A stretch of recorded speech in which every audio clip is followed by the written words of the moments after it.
think about it this way. If you're working so much right now to earn that money, eventually you're going to have to spend that money on your health problems itself. Instead of that, keep a good balance. Maybe dedicate 2 hours of your day less to work and dedicate those 2 hours to your health, and that's going to give you much more profit. Not in just in terms of wealth, but health, fitness, mental happiness. All these things come with just an hour or two of exercise, and that I think goes a very long way in living a healthy, lifestyle, living a longer life. Say be consistent with it. Don't just work out for 2 days and then think you can go through the week, drinking and partying, and then again work out for 2 days very heavily, again do the same thing. That is actually going to cause more damage. Rather than that, every day just a little bit, very little every day is going to help much more. In this episode, I talked to Mihir Deo. Mihir is one of the fastest triathletes we have in the country with a timing of around 4 hours 30 minutes for a 70.3 distance. In this episode, Mihir shares the learnings from his journey in the sport so far, and we talk in depth about his lows with injuries and how he is able to bounce back from them. He also shares his race pacing and nutrition strategies for 70.3 races. I had a great time talking to him about his journey. I hope you enjoy this conversation as much as I did. This episode is brought to you by The Bike Affair. If you are in search of a one-stop destination that caters to all your cycling needs, our today's sponsor, The Bike Affair, is the perfect place to check out. I have known the founders of The Bike Affair, Krish and Gokul, personally for nearly 15 years now. In fact, my first century ride was with Krish back in 2008. They are both exceptional human beings and entrepreneurs that believe in providing exceptional service to their customers. And it shows.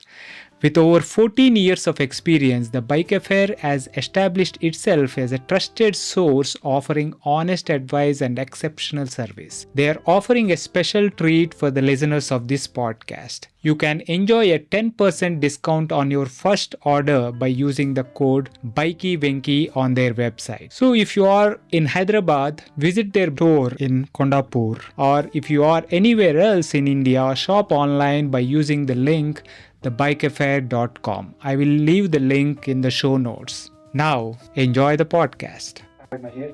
Hello.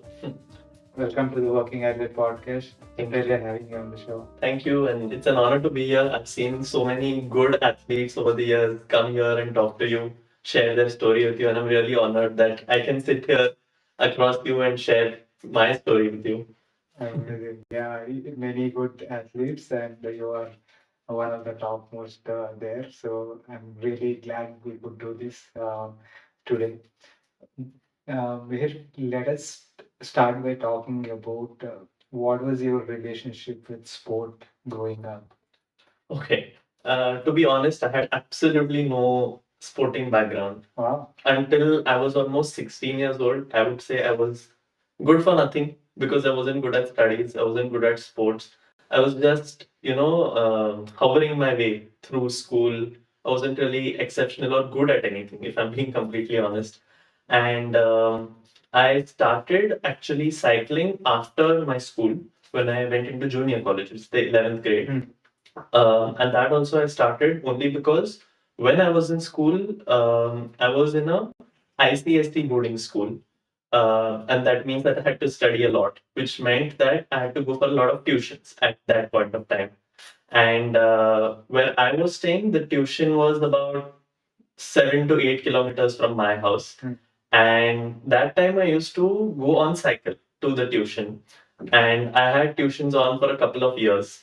So every day when I had to go for tuition, I was just every day riding about 14 to 15 kilometers back and forth. So I was just doing that commuting on cycle for a couple of years.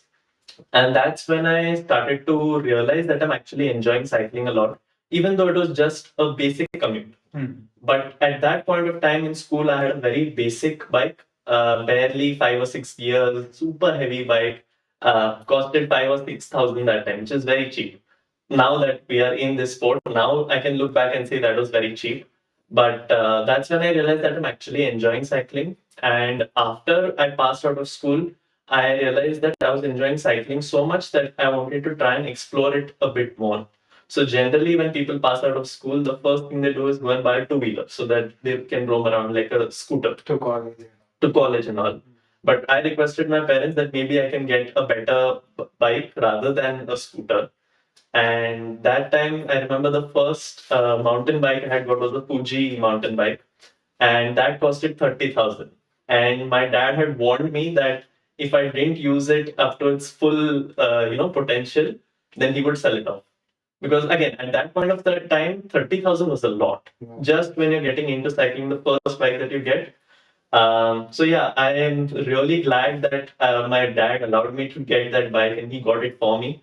And that's where I actually picked up cycling, where I got, like I said, a good mountain bike where I could ride longer distances. I was more comfortable on it. It just felt better. And that's when I started doing group rides, the weekend group rides, the community rides. I came across groups on Facebook, actually. Which year was this? This was back in 2014.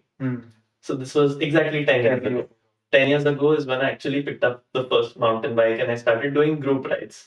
And that's when I realized that the community rides were coming easier to me than they were coming to the people I was riding. For example, the climbs that were there, or even the flatter roads, that I was covering more distance in a lesser effort. And that's when I realized that the 2 years of commuting that I had been doing for those tuitions had built a slight base for me, which made it easier for me to, ride these longer distances after school. Right. So just to build up my confidence and to see where I stand, I entered in a local race, just a very local race, which was about, I think, 10 or 12 kilometers cycling race. And I ended up winning that race, which is just a very small time community thing. Yeah. But that boosted my confidence and that gave me, the inspiration to try and see how much further I can go in the sport. And a couple of years after that, I got my first road bike. And after I got my road bike, then it was no looking back from there. Once you have a road bike, you don't feel like leaving it ever. Right. So that's how I continued into road cycling. And as soon as I got my road bike, the first thing I did was BRS, the longer distance ride that we do under a cutoff time. Correct. And I became a super randonneur in the first attempt itself because I enjoyed the road bike so much that I just didn't want to stop riding. Right. So So how old were you at this time? exactly 18 years old. Exactly 18 years old, you became super randonneur. Super randonneur because For those who don't know super randonneuring, it is 200, 300, 400 and 600 kilometers in a season. correct. Yeah. And at that point of time, there was a rule that had just come out that you have to be minimum 18 years of age before you attempt a super randonneur in one season. Right. So I actually wanted to do it the previous year, but just because of that rule, I had to do it when I was 18. So the moment I turned 18, the first thing I did was end up for a 200 BR. And that's then how I continued. I did those longer distances, and side by side, I was already doing local road races. At that point of time, I was based in Pune. So there was the Pune cycling community was coming up very big at that point of time. And I made a lot of friends naturally from that community. And we started doing local races. We started going for races outside. I was part of a small cycling race team that time, which was called Team Life Cycle Racing back then. And we had also come to Nandi back in 2014, 2015. So I was there in that group. But that time I didn't have my road bike with me, but I was still part of that team and I just came to see what racing was like actually. Yeah. And the first time I saw the Nandi Epic was when I actually realized how big the cycling scene is in India. Of course, there's still a long way to go. We are heading there. Right. But back then also, 2014, 2015, there was still a lot of great riders and a lot of inspirational riders for me at that point of time. So it was all very inspirational for me to continue in the sport. Right. So, yeah. Nice.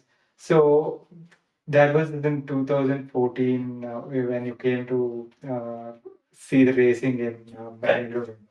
So once you got the road bike and got the SR, started riding Breves and SR, completed SR. How did it was in what what year was this? The SR was in 2015, 2015, 2016, sometime Right. that time. Mm. So from then on, how did your riding progress? Okay, so once I got that SR milestone, I decided I want to try and stick to shorter road races itself because those distances were again too much. Like 600 kilometers, I didn't feel like I needed to do all the time. I just needed that one SR title and then I was done with it. So then I was continuously doing shorter races, maybe 40K ITTs, road races that we have, 100Ks. That's how I was continuing in the sport. And that's when around 2017, 2018 is when the trend of triathlon started coming in India. When it really started picking up and people started becoming aware of what Ironman is actually. And that's when I heard it the first time. I didn't know there was a sport such as triathlon that existed also at that point of time. And when I heard of it, I was really, I wanted to see what it was, what all the hype was about. And I didn't know swimming at that point of time. I had only learned the breaststroke, but in triathlons, typically you need to swim freestyle if you want to be more efficient. And that's when I started learning freestyle just because I wanted to take part in a triathlon, in an Ironman event and see what it's about. See if, I'm capable of completing it.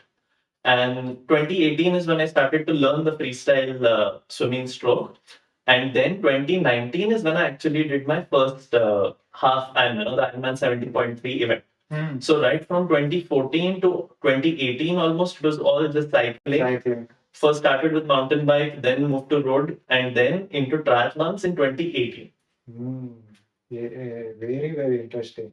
So, what what do you remember? What particular moment or uh, incident that kind of got triathlon into your awareness and kind of inspired you to try? So even though from 2014 to 2018, like I said, I was cycling, but my dad has always been a runner. Okay.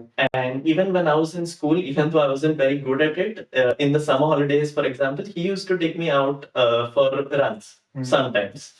And again, that time to time of running also gave me a slight hint or idea of what running actually is, like middle distance running.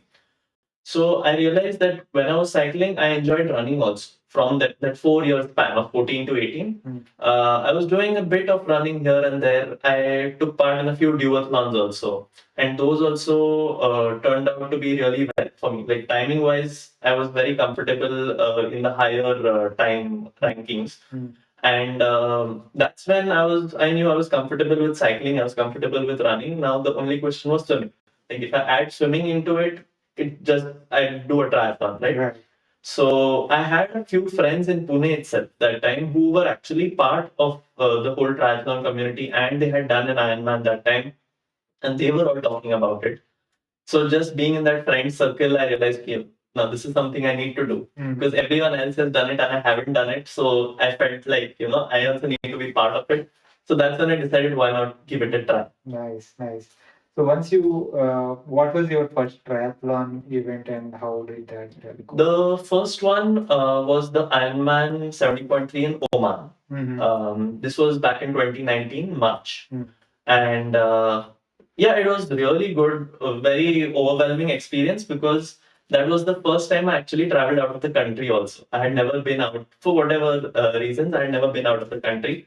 And I went out just for a race. And then I actually saw what Oman is like, how beautiful it is over there. Race wise, it was really good. I had a slight mishap while coming out of the swim where I broke my pinky toe, like the little toe. I fractured it while coming out of the swim. I hit it on a rock and I fractured it that time. But the race nerves and the excitement was so high that I didn't even like feel that pain until the race was over that night. Like I felt the pain that night. So the bike was good, the run was good, everything went well. Being my first Ironman, I finished it in 5 hours and 6 minutes. So I was really happy with that time, in spite of everything that went down. First, first event, first half Ironman event, and 5 hours 6 minutes is not a joke. Even even today, a lot of people who are doing multiple attempts, would be dreaming for a time like that. And that too with a broken toe without even realizing. Yeah, I think it's just the excitement that was there, the adrenaline that just stayed throughout the event. So of course it was tough. I mean, I was completely done at the end of the race, but I was so happy that I could finish because the initial goal was just whether for me to figure out whether I can complete a triathlon. And then, in spite of everything, I got a good time that I was happy with. I would have loved it if I could go under 5 hours in that That's race, always the goal. the sub 5 goal. But unfortunately, I couldn't do it that time. But I was still happy that I got through it. And again, this is because of my cycling background that I had for those 4-5 years. Right. Because of that, I could really make up some good time on the bike. So yeah, I guess that's how it. How was the run time in that first? I think I took 1 hour 45 minutes or 1 hour 47 minutes, something like that. After a strong bike, that is a strong run as well. Bike was also, now that I look back, I mean, that time it felt strong, but it was pretty average. The course was also a little tough because there were a lot of climbs and steep climbs. There were points where I could see the Europeans pushing their bike up. Like they had to get off the bike and push the bike up that steep. So it's not like a flat course. It's not a flat course. Tacky course kind of thing. No. So the weather was really good, but the course was tricky because at some points we were below sea level, and some points we really had to go at steep climbs. So yeah, bike could have been better. Of course, now that we look back, that we never had the ideal race, right? There is always something you look back and you think that you could have improved. But at that time, yeah, it was a good event. I knew at that finish line that there was nothing more I could give. I couldn't put in anything more during the race. So that is the main thing, I think. So that was your first 70.3. What was your best 70.3 race, and how did that? Best 70.3 was actually Ironman Dubai itself. My main focus is the 70.3 itself. So I've never done a full Ironman. So whatever I've done, it's all been 70.3s. And this one that I'm talking about now is the Dubai 2022 70.3. And that's when I did 4 hours and 40 minutes. And that was also really good. That's when I felt I had a fairly strong bike. That time I clocked 2 hours 19 minutes, I think, on the bike. Or 2 hours 20. So wow. I was happy with that time. And why I was happy was because originally Dubai has stopped. There were some local issues there because of which the Dubai race has completely been stopped permanently. But at that time, when every year Dubai used to take place, it used to take place either in Jan or Feb. In 2022, good weather. But 2022, they had to keep it in March when the summer had already started because of COVID. Because in 2020, they held it in Feb. Then after Feb, everything shut down, right? Yeah. COVID started in March 2020. Yeah. Then 2021, I don't think they held the race, or I'm not sure. Even if they did hold the race, there were very few participants because everyone was too afraid of COVID, or they weren't just allowed to fly out of their country. So then 2022, again, because of COVID, they had to postpone the event from Jan to March. And I remember this very clearly, that I reached Dubai in the end of February. And the race was in the first week of March. And those 4 or 5 days that I was there, every time I stepped out of the house, I could feel it getting hotter. Like day by day, the degrees were going up by 2-3 degrees every day. Wow. And that was giving me a little anxiety because I knew I had to race in this weather. So yeah, that was really one race that gave me an idea of who I am on the inside, because it really tests your mental prowess. Because there were a lot of issues that happened to a lot of people that day. Because the race was in the summer, it was extremely hot. A lot of volunteers were admitted to the hospital because of heat stroke. Wow. A lot of athletes were admitted to the hospital. I know somebody from North India who was there with me at that race. He was a very strong triathlete who was put on IV drip immediately at the finish line. When I crossed the finish line, I sat just at the finish line for about 10-15 minutes because I couldn't move. So we all were just so done because of the heat. We all had headaches. Everything was cramped up. So it was a very difficult race, I would say, but I was happy with the time. Like in spite of the weather being so bad, we all got in a good time. So Nice. that was Yeah, good. I mean, given the conditions, I think that puts that 441 into perspective. I Yeah. mean, if it was like ideal weather, maybe 10-15 minutes. Yeah, I know for a fact that I was on the road to either a 4:33 or a 4:35. I don't think I would have got a 4:30 that day, but I was hoping for somewhere between 4:33 to I would say 4:36, somewhere in that range. Do you But remember the splits? swim was about 35 something, or 36 something. Bike was 222, or yeah, 222. The 220 bike split I had got was in Dubai 2020. So this was the second time I was doing Dubai. Right. And I was a little more conservative on the bike just because of the weather. So I got a 222 bike split. I think that is a smart move. Oh yeah, definitely. And the surprising part is that even though I did it in 2020, the average power that I had in 2020 was lesser than the average power I had in 2022. And still I was slower in 2022 just because of the weather and the wind. So that's how much the weather plays a role, because no matter how strong you are, the nature element is always stronger than you. Yeah.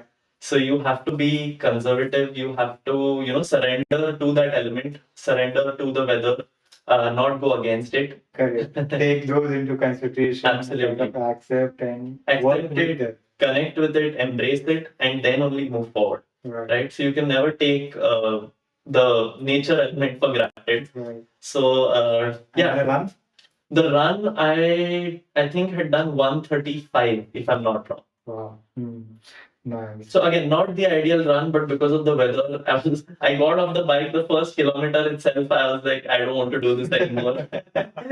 But I had 20, 21 kilometers to run after that. And once you are so close, like if you've done the swim, you've done the bike, you've gone all the way to another country, that's when you know you want to give it your best for the next 2 hours. Right.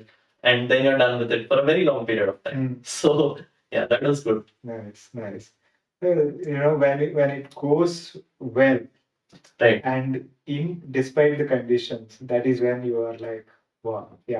Oh yeah, absolutely. Amazing. So, I saw that you had some injury of late. What was that, and how did you manage to? Right. Yeah. Okay, so when I talk about injuries, I can just keep on talking because I've had all of them. But this injury is a major one actually.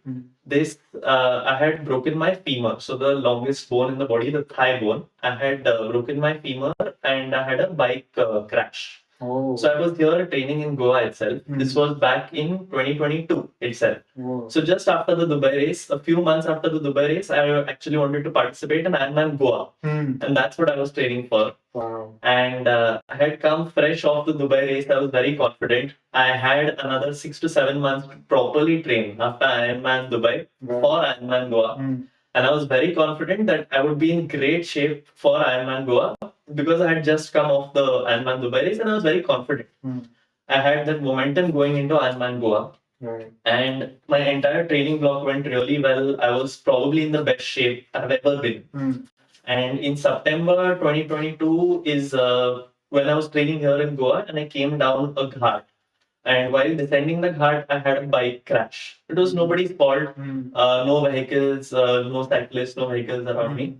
I was just going down a turn and there was moss on the road which wasn't visible. Oh, right. And the thing in Goa is because of the humidity, there is moss continuously growing on the road that is not even visible. And the road where I was training was it's a ghat where vehicles are not allowed. Only people are allowed to walk and ride their bikes. So that is why there is no friction of the tires that is removing the moss from the road. So it keeps growing and you can't see because it's so small. So once your bike goes in moss, it's like going in oil. No matter what you do, you're going to slip and crash. Right. So it was just bad luck, unfortunate. And I came off the bike and immediately I broke my femur. Now, I knew at that point that I broke my femur is because I had felt that pain before. So back in 2016, I had already broken my femur once. Oh. So in 2022 is the second time I broke it What happened in 2016? by crash. Okay. Only difference was that time there was a cyclist in front of me, Hmm. and we were doing race pace intervals on the cart.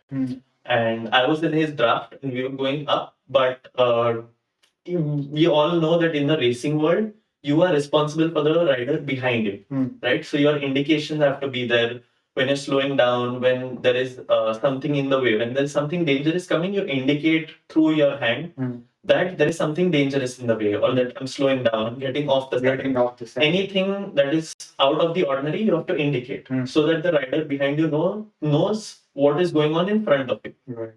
So while climbing the ghat, because we were at race pace, we were fairly fast, and that's when he decided to drink water. But he didn't indicate that. So even though you're fast while climbing up, when you stop pedaling and when you take your bottle, There is a to drink, deceleration. correct, you automatically decelerate, and that's when my wheel got stuck into his rear wheel and rear derailleur, and then I was thrown off the bike onto the road directly. So that's when I broke my femur. At that point of time, I didn't know that I had broken it. I thought maybe it's just, an impact, nothing major. But I was still in a lot of pain that time. So we were in a slightly isolated area, and I remember this very clearly that we were going up the cart, I fell, and naturally I was on the road, there were a lot of vehicles there, so it created some commotion. I couldn't really move because I was in pain. Now the people over there, they thought that because we were cyclists and I fell down and I couldn't move, my leg was cramped. So I was facing a cramp. So then the people came and started massaging my thigh, and they started hitting my leg. And they started trying to loosen the muscle up so that the cramp goes away. Ouch. And I was in so much pain that time that I couldn't even say anything like stop, no. Oh my God. I couldn't even scream. I was in that much pain. But luckily, my coach at that point of time, he was crossing down the other side of that ghat and he saw the commotion and then he helped me out. And then I was taken to the hospital from there. From there also, to make things worse, we went in a rickshaw to the hospital, like an auto rickshaw. And that's where I had to bend my leg. Now, at that point of time, we didn't know that it's broken. Right. So the wise thing that time would have been to call an ambulance and let the ambulance take me to the hospital. Right. Yeah. But we just went in an auto rickshaw. And then when we reached there, when the x-ray was taken, that time the doctor said you should have come in an ambulance because you made it worse by doing all that. Right. So that's when I had to undergo surgery. They put a plate and few screws and all in my leg. And it took me a year to recover from that. And then I had to undergo another surgery to remove it. Right. Then another year was gone and recovering from that. Wow. So 2 years went in the recovery. But it's not like I had to stop everything. Even after the plate and screws were put in my leg, I could get back to cycling. I was racing also after that. And then, naturally, when the second surgery came, I had to stop everything until I recovered completely. And after that is when I got into triathlon, actually. Because what we are talking about right now is 2016. So 2016 and 17 was majorly cycling related with the surgeries. Right. And after I was completely recovered from it, that's when I got into triathlon. Okay. Now coming to 2022, again same story. I came off the bike, I fell. This time it was very different because, like I said, no vehicles were there, nobody was there. So I was just with one of my close friends. His name is Chinmay. He's a cyclist, very well known in the Indian community. Yeah. So Chinmay and I were actually riding together, but he was quite behind me. And when he came and saw that I had crashed, that's when he decided, we need to get some help. This is not just a normal fall. Now, the moment I fell, I remember this also very clearly. He came from behind and he asked me what happened. So I said, I've broken my leg. So he said, how do you know? I mean, you can't just know like that you've I've broken your done leg. it before. I told him, I know this pain very well. So I know for a fact that I've broken my leg. And that's when we decided to call the ambulance. So when I fell, I remember I didn't move an inch because I remembered my doctor's advice that you wait as you are till the ambulance comes. Right. And then only let the ambulance people do their thing.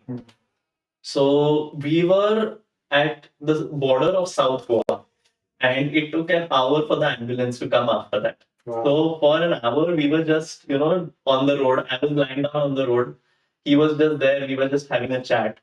So of course I was in pain that time, but after a point also the pain becomes numbing. Only when you move your leg, that's when the pain really starts to show up again. But when when your leg is completely settled, that time the pain also subsides a little bit. Right.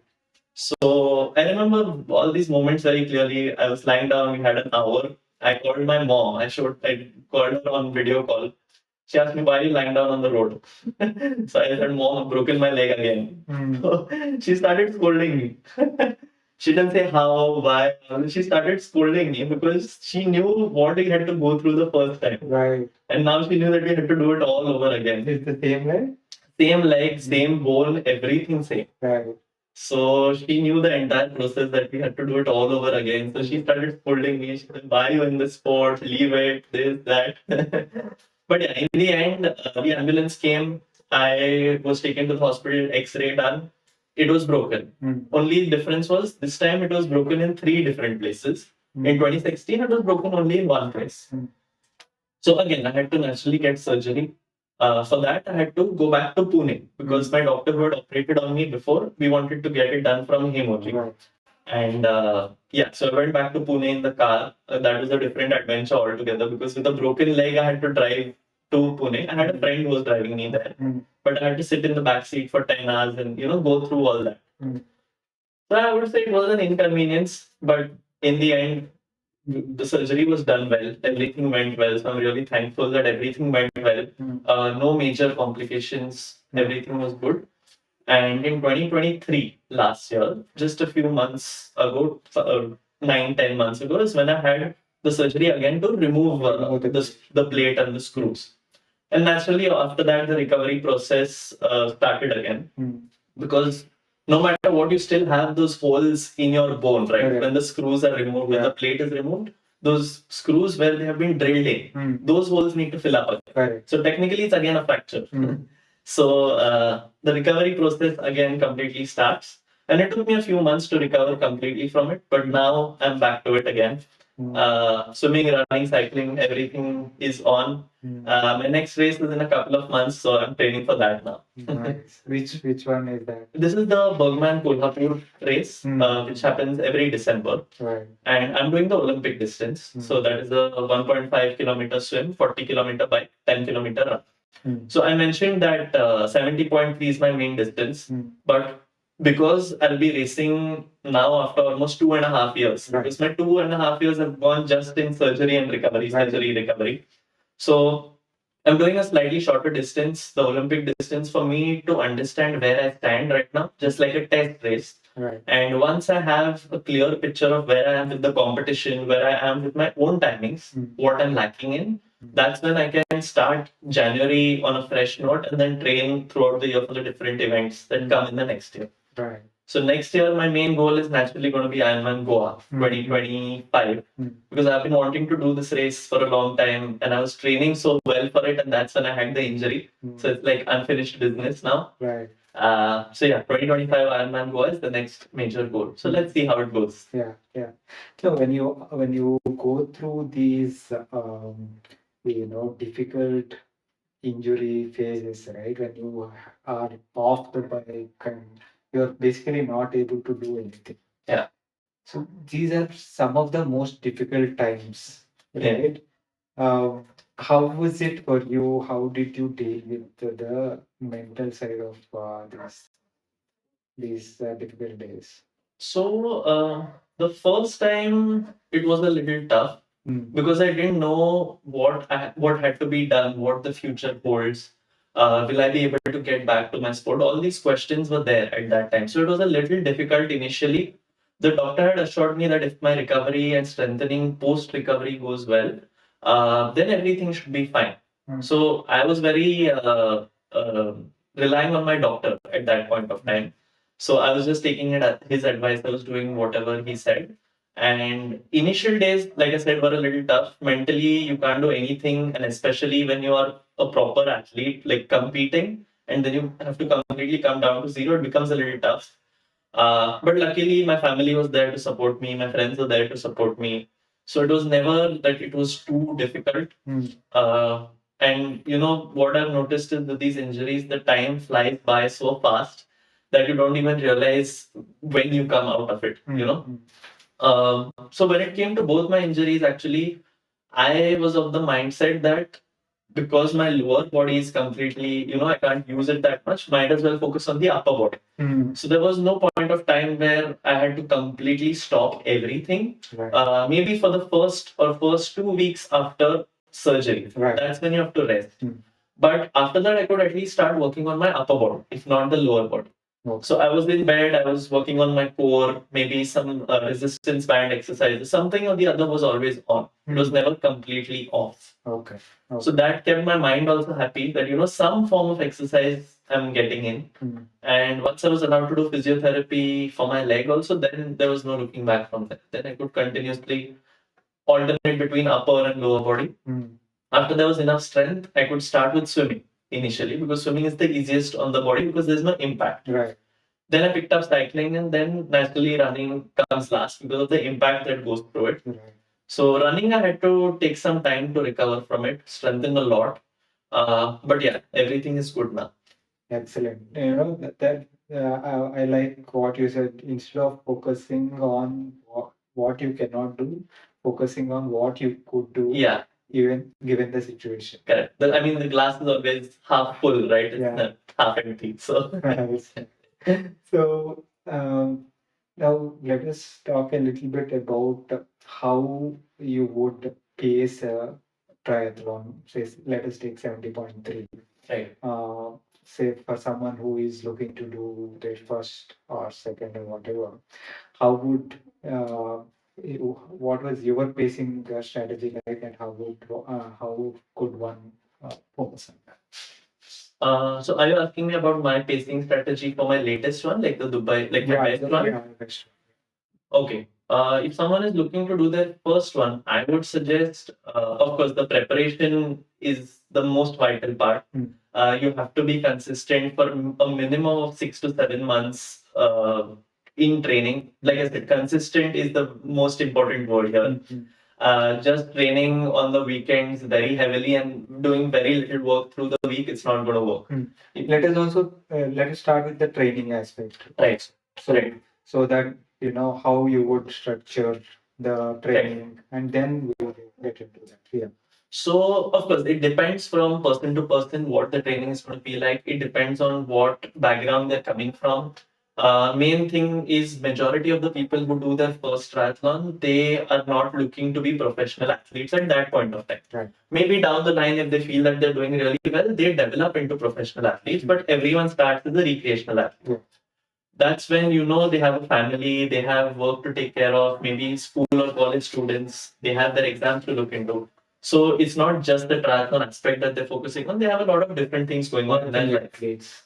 Correct. Yeah. So I would suggest look at a 70.3 race and structure your training according to that. For example, swim aspect of the swim discipline of the race consists of only 10 to 15% of the entire race. So you structure your training accordingly.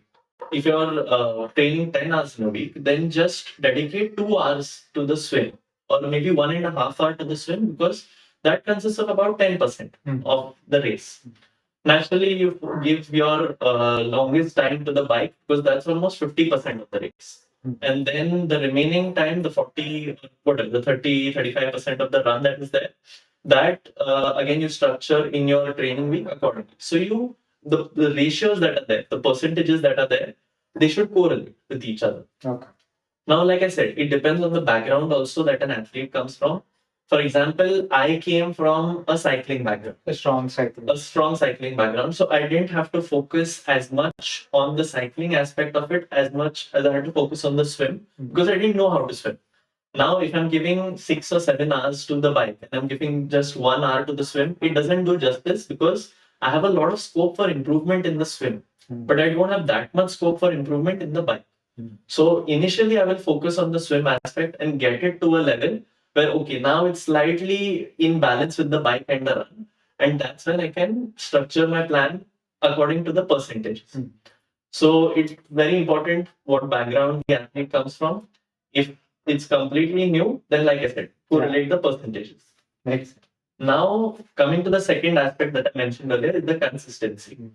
It cannot be the case where every Saturday and Sunday you go out for 5 hour rides and 4 hour rides and expect to develop very quickly. It has to be a daily routine, which is about 1 hour, 1.5 hour. There are days where you can even do 30 minutes of work and it's still going to benefit you more than doing 5 hours on the weekend. So that consistency aspect in triathlon is very important. There are going to be days where you have family commitments, other commitments, and you can't complete a workout on that day. That's completely fine. You try and adjust it somewhere in the week, and there are going to be exceptions where you have to miss a workout for whatever reason. You don't look into that too much. You try and focus on what you can do rather than what you can't do, like we talked about. Yeah. So consistency and dedication is what I would give the second, aspect to. And coming to pacing, I would say if you're going for a 70.3, you go all out in the swim. You don't save anything in the tank. Again, depends on how your preparation is. If your preparation for the swim is good, then you can really, push yourself, apply that power in the water, and get done with the swim. Because if your preparation is good, you know that you're not going to be using your legs too much in the swim. Because when you swim freestyle, you try and conserve your legs for the bike and the run. So you don't kick as much.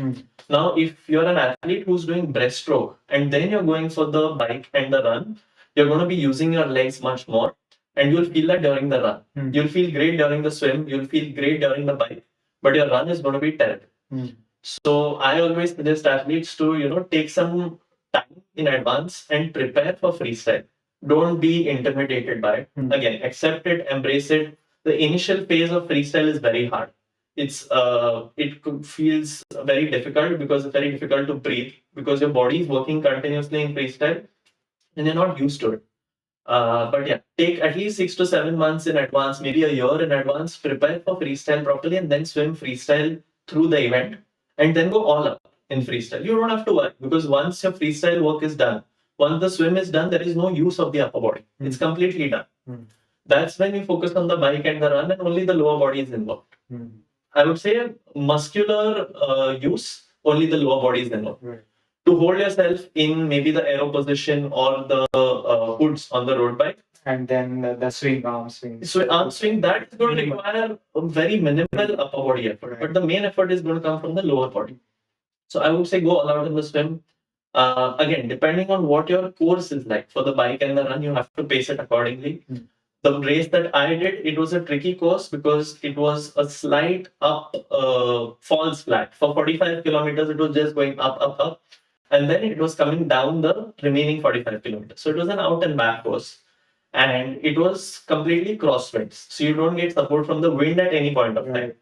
So that's when I knew I had to push myself a little harder while going out. And then coming back, I could recover a little more. So in that case, I had to do a positive split. But athletes who are going for the first time, I would suggest to be a little conservative on the bike.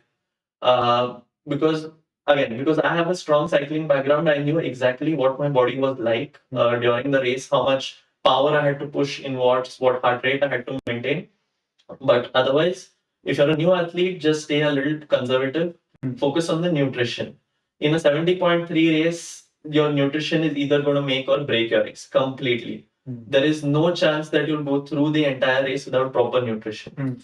So the 70.3 is a very tricky distance because it's not completely power based like the sprint or Olympic distance, and it's not completely endurance based like the full Ironman.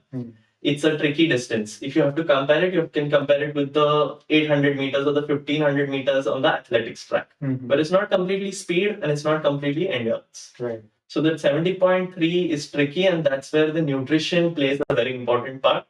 So I would suggest focus on being conservative on the bike and taking in proper nutrition. Now, in the nutrition also, the preparation comes in training itself. You can't just keep taking in new nutrition on race day. All that comes in the training itself. But yeah, that has to be the main focus on race day. Once you get off the bike, if your nutrition is right, then you're going to be set for the run. Again, for the run, you stay a little conservative in the start and start pushing towards the end if your body allows it, if your legs allow it. because you're anyway going to be in so much fatigue after the bike at the start of the run, there are chances that you can't really push yourself in the run. You have to drag yourself across the finish line. Right. But yeah, the best thing I would suggest, go all out in the swim. That's not going to cost you anything on the bike or the run. You're not going to lose a lot of power, energy, nothing. You're going to be completely fine because it's a very short time duration compared to the other disciplines. Bike, be conservative, proper nutrition, and then run. You see how you're feeling, and then pick it up from there. Right. So there is no concrete strategy as such. Right. You can't really go with a proper plan in mind. The half iron is such a distance where there are so many variables that are uncontrollable that any of them can hit at any point of time, and your plan can be completely destroyed. Right. So You got to be able to adapt. correct. You got to take the course into consideration. The One may weather. take weather into consideration. Absolutely. Is it like windy, crosswinds, headwinds, Yeah. tailwinds kind of situation? Is it hot and humid? Right. So accordingly, kind of how to You have to adapt. you can start with a strategy, but you Yeah. got to be adaptable. Correct. Correct. Excellent. So let us, you mentioned that nutrition can make or break the race, right? Now, how would you suggest one take in the nutrition? What would be a nutrition strategy? The best I would suggest is, again, this all comes in training. This doesn't come on race day, and you train your body to take in that nutrition. But the best that has worked for me, I have tried all forms of nutrition over the years. In my Ironman 2019, I was completely on solid food. I had just water in my bottles, but I was eating energy bars, Snickers, basically, chocolates, energy bars, because at that point of time, I felt like I was getting very hungry on the bike, and that's why I was continuously taking in solid food. But I realized that was becoming difficult for me to digest because my heart rate was continuously getting elevated when I was taking in solid food. That's when I started taking in liquid nutrition. Now, when I talk about these energy bars, chocolates, liquid nutrition, I'm talking only purely about carbs. Yeah. Carbs for a cyclist, for a runner, carbs is something that you need during the event and in training also, of course. So, best is to stick to liquid carbs and take in products that have a good electrolyte balance in them. So, an electrolyte drink is completely different from a carb drink. People tend to confuse that they put tablets in their bottles and they think that this would be enough. But those tablets are generally electrolyte tablets. They are not carbohydrate tablets. Yeah. You They need don't have many calories. They don't have calories, and you need calories during the event. Yeah. So you need a proper electrolyte solution and you need a carbohydrate solution. People always tend to confuse and mix up the two, but they're two separate things, and you have to keep both of them in mind. You can't lack any of them. So for me, I just take about 70 to 80 grams of carbs per hour minimum, and now it's all liquid. So just powders mixed with water, sodium and sugar mixed in water, and I just have that per hour. So minimum about 70 to 80 grams of carbs per hour, and that's all I focus on. No protein, no fiber, all these things we stay away from on race day during training. Only thing we focus on is carbs and electrolytes. That's it. It's been a fantastic conversation, Mihir. Thank you for taking the time. But before you conclude the session, what would be some of the tips that you would give working athletes to do well in sport and life in general? One thing I would suggest is don't underestimate the importance of starting early. The later you start in life, the more health problems you face. So what I would suggest is don't run behind money initially. Your money is as important as your health, or I would say health is important, more important than money.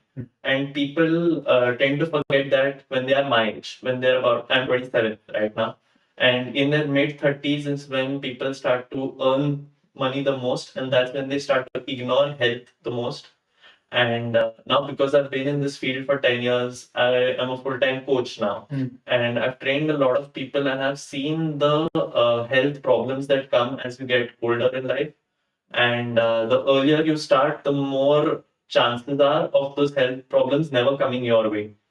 So think about it this way. If you're working so much right now to earn that money, eventually you're going to have to spend that money on your health problems itself. Instead of that, keep a good balance. Maybe dedicate 2 hours of your day less to work and dedicate those 2 hours to your health. And that's going to give you much more profit, not in just in terms of wealth, but health, fitness, mental happiness. All these things come with just an hour or two of exercise. And that I think goes a very long way in living a healthy, lifestyle, living a longer life, I would say. And again, I would say be consistent with it. Don't just work out for 2 days and then think you can go through the week, drinking and partying, and then again work out for 2 days very heavily, again do the same thing. That is actually going to cause more damage. Rather than that, every day, just a little bit, very little every day is going to help much more. Very, very good advice. Thank you, Mihir. It's been a super pleasure talking to you. Thank you for having me. Thank you for taking the time. Thank you. That was my conversation with Mihir. I hope you enjoyed that. If you are enjoying these podcasts and are finding them useful, please consider supporting the podcast by subscribing to it on YouTube as well as on your favorite podcasting app. It really helps. Thanks again for your continuous support. See you next week with another guest.